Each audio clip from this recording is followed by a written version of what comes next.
Welcome back to another technical deep dive here in the debug zone. Today, we're tackling a big question and breaking it down with insights from other users. Hopefully, this clears up some misconceptions and helps you get the answer you need.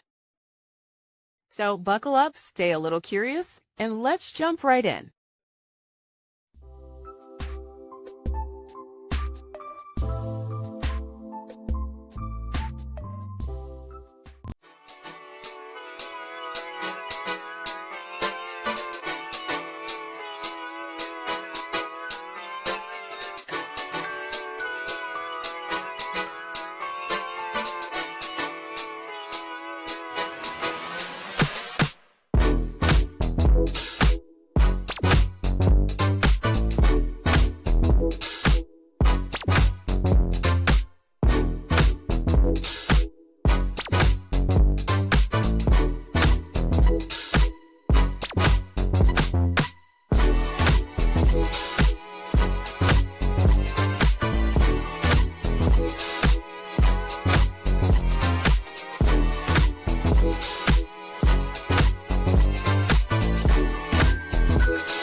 And that's a wrap.